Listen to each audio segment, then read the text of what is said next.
Alors, si jamais vous voulez bien, on peut couper les micros, enfin, pas nous, Delphine et moi, mais tous les autres. L'interaction, en fait, se fera principalement via WooClap. Et à la fin, il y aura des questions-réponses et on pourra remettre tous les micros. Ça évitera les bruits de fond, etc. Merci à tous. Donc, Delphine, je te propose de te présenter. Ça marche. Donc, bonjour à tous. Je suis Delphine Falcos, fondatrice de Subproject, société spécialisée en gestion de projet. J'accompagne les chefs de projet, je forme les équipes au management de projet. Je m'appuie sur plus de 15 ans d'expérience dans l'industrie et je suis certifiée du PMI, le Project Management Institute, depuis maintenant 10 ans. Donc, moi, c'est Jean-Luc Ménécouva, je suis consultant dans la société Coprim, spécialisée en gestion de projet. J'y suis depuis 2015. Je travaille à la mise en place et à la personnalisation de différentes solutions de gestion de projet, et également à l'accompagnement et à la formation, toujours autour de la gestion de projet. Donc, moi, je suis certifié du PMI depuis 2007 et Scrum Master depuis le début de l'année.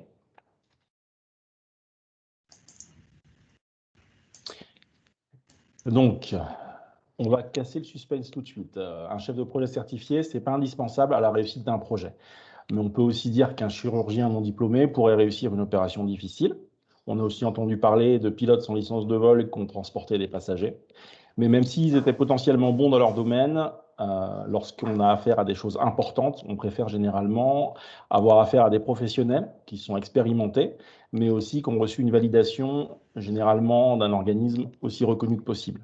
Un tiers de confiance qui peut attester d'un standard de performance minimum. Et est-ce que finalement, on ne préfère pas faire appel à un chef de projet certifié pour lui confier nos projets? Mais en quoi exactement une certification peut faire la différence? Donc, c'est ce qu'on va voir au cours de ce webinaire. Donc, on va voir qu'il y a énormément d'avantages à être certifié. Il y a aussi quelques inconvénients, mais les avantages vraiment sont bien plus importants que ces quelques inconvénients. Donc, les avantages principaux, c'est bien évidemment la reconnaissance, mais on va voir tout ça plus en détail. Et les inconvénients, c'est principalement le coût de la formation pour pouvoir être certifié, qui tourne autour de quelques centaines d'euros généralement. Et le plus important, bien sûr, c'est le temps à investir, qui là peut être assez important. Mais ce temps, comme je l'ai dit, c'est un investissement. Et donc, on recouvrera cet investissement de façon importante. Avant d'aller plus loin, je vous propose une question rapide. Est-ce que vous et vos équipes êtes certifiés en gestion de projet? Alors, encore une fois, vous n'avez qu'à aller sur wooklap.com, le code certif 2021, et nous dire si vous êtes ou vos équipes sont certifiées ou non. Donc, pour ceux qui regardent l'écran partagé, on voit que ça oscille entre, pour l'instant, un 60-40, 50-50. Ça bouge encore beaucoup, donc j'attends un petit peu que ça se stabilise. Pour ceux qui nous ont rejoints, donc vous avez le code en haut de l'écran, donc www.wooclap.com avec le code certif 2021 qui vous permet d'interagir tout au long de ce webinaire. Et de même, pour ceux qui viendraient de nous rejoindre, nous vous invitons à couper vos micros pour bénéficier vraiment de la meilleure écoute pour ce webinaire. Pendant ce temps, je vois que vous êtes nombreux à avoir eu la possibilité de répondre et la majorité des réponses, c'est plutôt non, avec 61% contre 39% qui sont déjà certifiés. Donc, c'est parfait, c'est vraiment l'occasion de découvrir les avantages de la certification et donc, on va pouvoir voir maintenant ce qu'elle peut apporter pour vos entreprises. Donc, on va voir au cours de ce webinaire les certifications parmi les plus connues. On ne peut pas être exhaustif, il y en a beaucoup trop pour ça. Et on va voir que pour avoir ces certifications, on est obligé d'avoir certains prérequis qui sont parfois assez importants. Et que pour maintenir ces certifications, une fois qu'on les a acquises, il est nécessaire de faire un cycle de recertification. Parce que contrairement à un diplôme, une attestation, les certifications, elles ont souvent une durée de vie limitée. Et pour ne pas avoir à repasser l'examen, il est indispensable pour certaines certifications de participer à ce cycle de recertification et de se former en continu. Donc on va voir aussi concrètement ce que peuvent apporter les certifications. On va partager aussi des exemples vécus autour de ces certifications et ensuite on conclura et on pourra échanger avec des questions-réponses. Avant toute chose, donc pour commencer sur le chef de projet certifié, on voulait savoir quelles étaient les certifications que vous connaissiez. Donc, vous avez la possibilité, comme sur le premier essai, donc de cliquer sur les logos qui vous sont familiers. Donc, est-ce que c'est le PMI? Est-ce que c'est le Six Sigma, le Prince2, Scrum ou Safe ou IPMA? Donc, dites-nous les certifications que vous connaissez et qui vous parlent. Vous avez la possibilité de cliquer sur plusieurs certifications, si vous en connaissez plusieurs.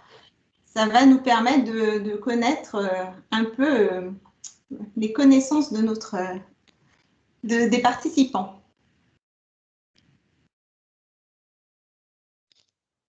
On voit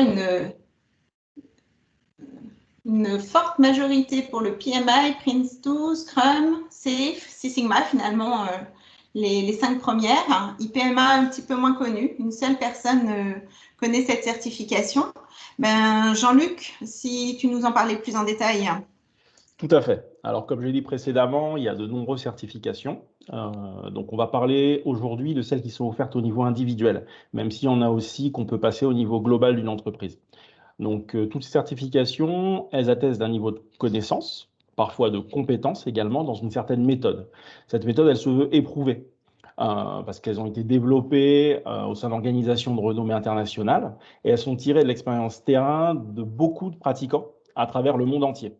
Donc, ça représente l'expérience accumulée à la suite d'essais-erreurs sur vraiment un large panel de projets, et ça permet d'avoir la base d'un standard issu de l'expérience commune et du recul d'un grand nombre de praticiens à travers le monde.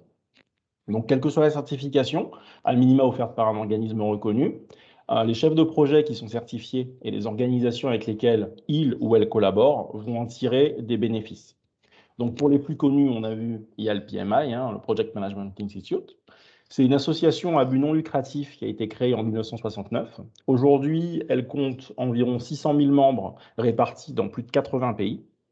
Donc, les membres, ils peuvent adhérer à ce qu'on appelle un chapitre local, PMI, et donc pour développer leur réseau et participer à la vie en fait locale de leur chapitre à travers de la recherche, la participation à l'écriture du PMBOK, le Project Management Body of Knowledge, ou corpus de connaissances de la gestion de projet, en fait, qui est édité avec une nouvelle version tous les 5 à 6 ans et qui est traduit dans de nombreuses langues, dont le français. On voit aussi Prince2, qui remonte à 1975 et qui est à la base un standard de développement de systèmes d'information du Royaume-Uni. Le gouvernement du Royaume-Uni, en fait, a développé de nombreuses itérations et c'est assez complémentaire avec le PMI. On a aussi IPMA qui est moins connu. On le voit, c'est une organisation internationale basée en Suisse, présente dans à peu près 80 pays et qui a certifié environ 130 000 membres. Six Sigma, qui a commencé en 86 comme une marque déposée de Motorola et qui avait pour objectif d'améliorer la qualité et l'efficacité des processus, tous les types de processus, et qui est en plein essor depuis le début des années 2000. Et l'Agile, bien entendu, dont le manifeste écrit en février 2001 par 17 développeurs qui cherchaient à définir une nouvelle façon plus efficace de développer des logiciels, donc remonte au début des années 2000, mais dont le principe fondateur, vraiment l'agile, lui, date des années 80. Donc ça remonte depuis bien plus longtemps.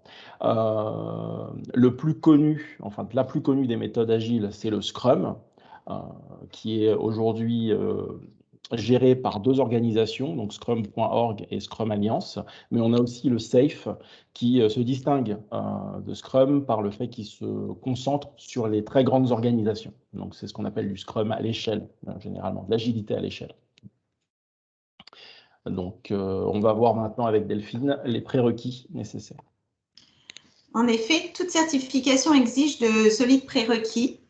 On vous les a classés dans 3 catégories. Tout d'abord, l'expérience. Il faut une expérience confirmée dans le métier de la gestion de projet. C'est indispensable pour être certifié. Donc, il faut de l'expérience terrain, comme vient de le mentionner Jean-Luc, souvent de plusieurs années en tant que membre d'une équipe projet ou en tant que chef de projet. Ensuite, le deuxième point important, c'est une formation conséquente dédiée d'au moins 35 heures, soit une semaine temps plein la plupart du temps, incluant des mises en situation, des cas pratiques. Vous devrez beaucoup vous entraîner pour réussir une certification, hein, c'est la clé, il n'y a pas de secret. Faire des exercices, lire et relire des guides et des référentiels par exemple, suivre des conférences ou des webinaires pour approfondir certains sujets. Parfois, on voit même qu'il est nécessaire d'avoir un accompagnement ou un tutorat dans certaines certifications par un expert, notamment comme on peut le voir dans le Six Sigma avec le Master Black Belt. Enfin, la troisième exigence, c'est l'examen lui-même. La plupart du temps, il se déroule en centre d'examen spécialisé et il est recommandé de réaliser de nombreuses simulations d'examen avant de vous présenter pour maximiser vos chances de réussite. Donc souvent, ce sont des examens qui sont longs et difficiles. Si je prends l'exemple du PMI, il faut réaliser 200 questions donc en 4 heures. Avec des questions nécessitant en fait une prise de hauteur et de maîtrise, car souvent les réponses sont vraiment très proches et il faut trouver la meilleure ou la moins mauvaise. Donc ça vous demande vraiment de vous appuyer sur votre expérience. Donc, une fois acquise, la certification va nécessiter de la conserver en continu en se recertifiant. Donc, pour ça, on a 3 possibilités qui tournent autour de l'apprentissage, de la pratique ou du don. Donc, la pratique, ça va être par l'expérience professionnelle, hein, en pratiquant la gestion de projet au quotidien au sein d'équipes projet. On a en fait ensuite apprendre avec, ça peut être de la formation théorique au sein d'organismes de formation ou même en auto-apprentissage, hein, avec des livres, des conférences ou en suivre un webinaire comme celui-ci. Et on a le don, donc donner, redonner à la communauté de la gestion de projet en participant via du volontariat, en créant des séminaires ou en participant, par exemple, pour le PMI à l'écriture du PMBOK. Donc, en parlant du PMI, la certification la plus connue qu'elle offre, c'est le PMP, donc Project Management Professional, qui est sur un cycle de recertification de 3 ans, qui nécessite d'avoir 60 PDU, ou Professional Development Units, donc des unités de développement professionnel, qui correspondent environ à 1 PDU pour 1 heure de pratique, d'apprentissage ou de don. Donc, il y a des organismes qui rendent cette conversion extrêmement simple et qui sont déjà préenregistrés dans la base de données du site du PMI. Donc, on a également Prince2, par exemple, qui, lui, est quasiment sur la même chose, hein, puisqu'on a des cycles de recertification annuels, mais de 20 CPD, Continuing Professional Development. Donc, ce qui revient sur 3 ans à aussi 60. Donc, toujours pareil autour de ces 3 possibilités de pratique du métier, d'apprentissage de la théorie et du don à la communauté de la gestion de projet. Bon, maintenant que vous savez presque tout sur les certifications, nous vous proposons de réfléchir aux apports en fait de ces certifications pour votre entreprise ou pour vous-même. Donc, vous pouvez choisir le post-it qui s'affiche donc sur votre écran WooClap correspondant à l'une ou l'autre de ces réponses dans le menu déroulant qui est en bas à gauche. Donc, voilà, vous allez pouvoir ainsi nous partager quels sont, selon vous, les apports pour votre entreprise ou pour vous-même. Donc, je vois que ça se remplit. Pour l'entreprise, on note des profils à plus-value, de la méthodologie, un gage de méthodologie et de professionnalisme, de la qualité. La méthodologie, je vois qu'elle est appuyée 2 fois. Pour le chef de projet, de la crédibilité, de l'employabilité, développer son employabilité, donc l'idée revient également. Qu'ai-je pas lu encore? S'appuyer sur un référentiel homogène de pratique, la standardisation des méthodes, un cadre reconnu, de l'efficacité, du professionnalisme pour le chef de projet, se distinguer dans la masse de chefs de projet aussi. Donc, je vois que vous imaginez plein d'apports pour ces certifications.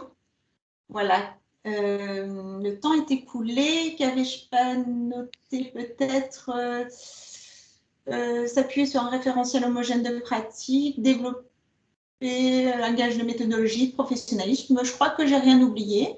Ce que je vous propose, c'est que maintenant Jean-Luc vous partage les éléments que nous avions retenus en amont, mais qui rejoignent complètement les éléments que vous nous avez mis en avant. Donc, on voit effectivement que les certifications apportent énormément aussi bien aux organisations qu'aux chefs de projet certifiés. Donc, ça apporte une culture projet. On voit un élément vraiment important, c'est le langage commun, le jargon, qui est identique et qui permet à chacun de se comprendre aisément. Donc, ça, sans problème de compréhension, on est beaucoup plus efficace et on avance bien mieux. Le chef de projet, il a également, lorsqu'il est certifié, accès à une boîte à outils, donc avec des processus détaillés pour chaque étape du projet, une expertise, des références. Tout ça, ce sont des apports qui vont être mis à la disposition des projets pour leur réussite. Donc, on voit également la reconnaissance, effectivement, la crédibilité qui va être apportée parce que le chef de projet certifié, il est appuyé par tous les autres chefs de projet, en fait, qui utilisent cette méthode au travers d'énormément de projets dans le monde entier. Donc, il y a vraiment un recul énorme qui permet d'avancer grâce à tout ça. L'approche structurée, vraiment la standardisation, c'est quelque chose de fondamental pour les méthodes de gestion de projet, quelles qu'elles soient. Donc, on va pouvoir voir quelques exemples vécus. Je te laisse démarrer, Delphine. Très bien, eh bien merci. Donc, en début de carrière, je vais vous parler d'une première expérience que j'ai eue où j'ai travaillé dans une entité où la gestion de projet avait été complètement standardisée selon le modèle du PMI, du Project Management Institute. Et en fait, cela nous permettait d'avoir un langage commun, ce qui facilitait la communication au sein des équipes projet. On avait également un processus unique des documents modèles pour nous lancer plus rapidement dans la structuration du projet, ne rien oublier, ne pas réinventer à chaque fois les différents documents nécessaires au déroulement du projet. Et puis, on avait enfin un reporting standardisé, donc identique pour l'ensemble des projets. Donc, cela a apporté de nombreux avantages aux équipes projet comme au management, puisque on gagnait en efficacité et donc tout le monde était clairement gagnant. Donc, les avantages de cette standardisation par une méthode unique, ça a été déjà de permettre de réduire les silos entre les métiers. Vous savez, le fameux mode guichet où chacun s'attend et attend que le livrable lui soit apporté, lui soit fourni. Les fonctions comprenaient mieux le rôle de chacun et identifiaient mieux les interfaces également. Cela facilitait aussi le multiprojet, car nous avions besoin de moins de temps pour passer d'un projet à un autre, car chacun avait le même référentiel, donc c'était plus facile de naviguer entre les projets. Ça permettait également d'optimiser les allocations des ressources, car finalement, elles étaient plus efficaces sur la méthode et les équipes donc pouvaient travailler en temps partagé sur plusieurs projets. Et enfin, cela permettait de capitaliser sur l'expérience de chaque projet et faire grandir notre référentiel, bien évidemment, mais surtout nos équipes. Donc, de notre côté, on avait un client qui avait des processus de développement longs, avec livraison finale d'un produit complet, comprenant toutes les fonctionnalités qui avaient été décidées au départ. C'est vraiment la façon la plus classique de travailler. Mais on a essayé de travailler de façon plus itérative et incrémentale. Donc, l'objectif, c'est de décomposer le produit en modules aussi indépendants que possible, avec une priorisation des besoins les plus urgents. Donc, ça permet d'avoir un accès beaucoup plus rapide à des fonctionnalités utilisables. Et le coût initial, il est réduit. Donc, un autre avantage, c'est que le produit, il est fonctionnel pendant tout le temps du développement. Donc, ça, c'est vraiment, vraiment très pratique. Et vraiment, le point fondamental, c'est la gestion des changements, qui sont plus vus comme des contraintes à limiter, voire à éliminer, mais comme des opportunités d'amélioration et d'augmentation de la satisfaction globale du client. Donc la méthode, elle a évolué. Le développement aujourd'hui, il a comme priorité non seulement de répondre aux besoins, c'est évident, mais d'être très simple à maintenir de façon à pouvoir être modifié vraiment de façon simple et avec des coûts très réduits. Donc chaque itération devient un jalon beaucoup plus simple à gérer. Donc la satisfaction du client, elle a augmenté, mais ce qui est aussi plus important encore, c'est les utilisateurs finaux. Donc on est passé de processus longs à des mises en production plus rapides au fil de l'eau avec des fonctionnalités offertes très rapidement aux utilisateurs. Enfin, un dernier exemple, je vais vous poser une petite question. auparavant, est-ce qu'on vous a déjà imposé d'être certifié ou est-ce que vous l'avez déjà demandé à un fournisseur ou un partenaire? Donc, vous pouvez répondre en 1, oui, un client me l'a déjà demandé. En 2, oui, je l'attends de mes fournisseurs et de mes partenaires, je souhaite qu'ils soient certifiés. En 3, cela fait partie des critères de sélection de vos collaborateurs. Ou en 4, non, ce n'est pas quelque chose qui vous a été demandé, ni vous ne l'imposez à vos partenaires. Donc, on voit pour le moment une majorité de non, 75%. Oui, des demandes clients pour 24-22%, ça oscille un petit peu. Donc, globalement, ça a l'air de se stabiliser entre 75-25, ben voilà, précisément. 75% de non, 25% de oui sur demande client. Donc, moi, je voulais vous partager une expérience client, en fait, où ça nous a été demandé. Donc, personnellement, j'ai été certifiée au moment où, justement, un client nous a demandé d'être certifié pour nos projets. Et ça a été vraiment l'élément déclencheur pour l'entité dans laquelle je travaillais. Parce que, en fait, les clients souhaitaient vraiment s'assurer que nous répondrions à l'ensemble de leurs exigences en termes de gestion de projet, que nous pourrions communiquer au même niveau sur les attendus. Donc, finalement, pour gagner ces contrats, la certification était un prérequis non négociable. C'était pour eux vraiment un gage de qualité, d'alignement. Sans cette certification, les affaires n'auraient jamais pu être gagnées. Donc, c'est dans ce cadre-là vraiment que la certification a été nécessaire. Donc, on a pu voir les différents apports des certifications de gestion de projet, comme je l'ai dit encore, quelle que soit la certification de gestion de projet, donc standardisation, langage commun, reconnaissance d'un niveau de pratique. Les inconvénients, le coût, qui est quand même relativement contenu, hein, et le temps, l'investissement en temps, mais qui en fait participe à la reconnaissance et qui permet de prendre du recul sur sa pratique. Donc les certifications aujourd'hui, elles sont pas forcément indispensables pour les entreprises. On voit qu'elles n'ont pas toujours été demandées, mais c'est quelque chose qui se développe de plus en plus et qui va passer de quelque chose de bien à avoir à quelque chose de plus en plus indispensable. Ouais, c'est en effet un signe d'une référence. C'est aussi une communauté. Les certifications s'appuient sur une communauté de chefs de projet qui alimentent en fait ces référentiels, hein, comme on l'a vu au démarrage, qui sont en permanente évolution par la pratique de professionnels sur le terrain et qui font évoluer ces certifications, ces référentiels. Donc, c'est très concret et très pratique. Et puis aussi, c'est une communauté qui assure en fait une entraide entre les pairs, un développement des connaissances. Donc, c'est un système qui est vivant et évolutif. Et les certifications sont vraiment en croissance dans le monde entier. On voit vraiment que c'est quelque chose qui se développe de plus en plus, qui a commencé il y a longtemps et qui ne va pas s'arrêter demain. Alors Delphine, un chef de projet certifié, ça rapporte? Définitivement oui, Jean-Luc. Déjà sur le coût, qu'il ne faut pas voir comme un coût justement, mais comme un investissement pour le projet, puisque ça apporte de la valeur ajoutée au projet, mais aussi pour les équipes qui vont pouvoir monter en compétences. Le chef de projet certifié, c'est vraiment mettre l'équipe dans les meilleures conditions pour réussir le projet. Au niveau du délai également, on a un gain de productivité, une montée rapide sur le projet. Donc le chef de projet certifié, il s'est proposé du sur-mesure. Donc il possède une boîte à outils, des méthodes en quantité qui lui permettent de s'adapter rapidement au contexte client pour choisir vraiment le juste nécessaire du sur-mesure pour le projet, pour le mener à bien dans les délais.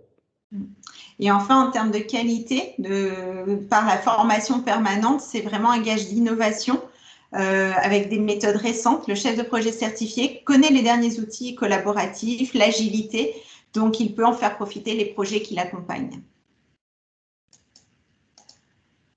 Donc, on vous remercie pour votre attention et on vous invite à nous poser vos questions.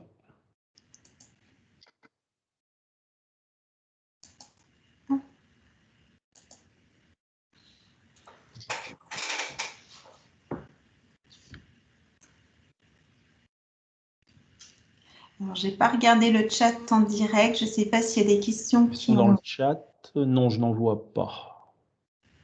Donc, normalement, vous pouvez réouvrir vos micros ou saisir votre question dans le chat. Hein, n'hésitez pas. Hop.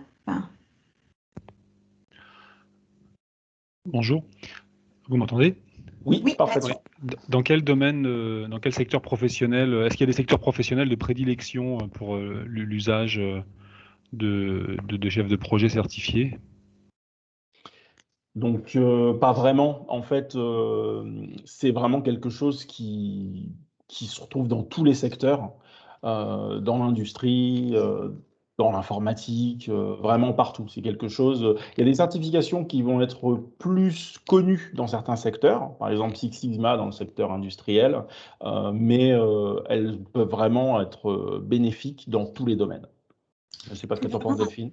Oui, c'est ça, c'est que c'est vraiment un cadre de méthodes, d'outils, de process, sur le leadership aussi du chef de projet.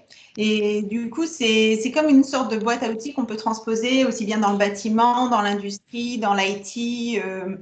Voilà, moi, je sais que je l'ai même utilisé dans d'autres secteurs publics, associatifs. Voilà, c'est plus connaître la façon de bien gérer un projet pour être sûr de le mener à temps et en respectant les coûts, qualité, délai, hein, comme on le souhaite à chaque fois sur les projets. Merci. Bonjour, Thierry Caillot. Bonjour. Donc, moi, je rentre un peu dans l'activité de chef de projet. S'il y avait une certification à avoir, la première qui serait indispensable, ce serait laquelle? C'est pas une question évidente. Donc, ça dépend. Malheureusement, je peux répondre que comme ça. Ça dépend du secteur, ça dépend de pas mal de choses. Donc, on a vu que la plus connue, enfin l'organisation en tout cas, pas forcément la certification, la plus connue, c'est le PMI.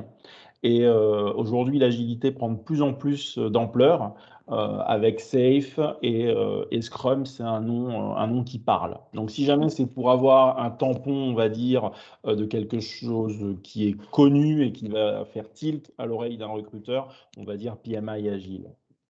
Sachant que je me permets d'insister sur un Oui. point, Jean-Luc, c'est que PMI est vraiment maintenant passé à 50-50 entre le cycle en V et le cycle agile. Et donc, on a Discipline Agile qui est aussi une certification spécifique sur l'agilité, mais sinon, tout ce qui est PMP maintenant est à 50-50 sur les deux méthodes. Qu'on voit également dans le PMBOK. La dernière itération du PMBOK a mis beaucoup plus l'accent sur l'agile. Effectivement, Delphine, tu as bien fait de le rappeler. Et la prochaine version qui est attendue pour, je pense, maximum 1 an, va encore plus appuyer sur cette hybridation classique agile. D'accord, merci beaucoup. De rien. Bonjour, vous m'entendez? Oui. Oui. Donc, Idriss Galbert, je suis en train de me préparer à passer les certifications PSM et PSPO, justement. Donc, c'est pour ça que j'ai été intéressée par votre webinaire qui est tombé pile poil pendant mes révisions. Et je voudrais savoir, par rapport à ce que vous disiez sur le renouvellement et l'entretien de ces certifications, pour le PMP que je possède déjà, je sais qu'il y a les PDU à récupérer sur les 3 ans. Mais concernant les certifications agiles, quelles sont les modalités pour les conserver? Alors, pour le PSPO, il n'y en a pas, en fait. Pour tout ce qui est Scrum Org et Scrum Alliance, il n'y a pas de recertification. Une fois acquise, la certification est définitive. C'est une particularité de ces organisations. D'accord, très bien, merci beaucoup. Ouais, c'est vrai que chaque certification a son mode. Certaines imposent un renouvellement, d'autres sont acquises à vie et il faut vraiment bien regarder pour chaque certification le processus de maintien de ce certificat.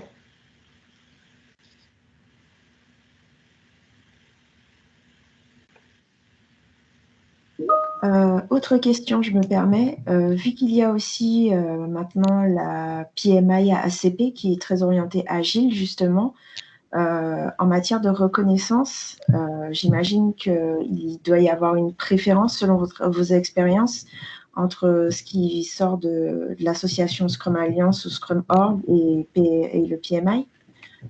Quelle est la certification qui prime le plus sur un CV selon vous?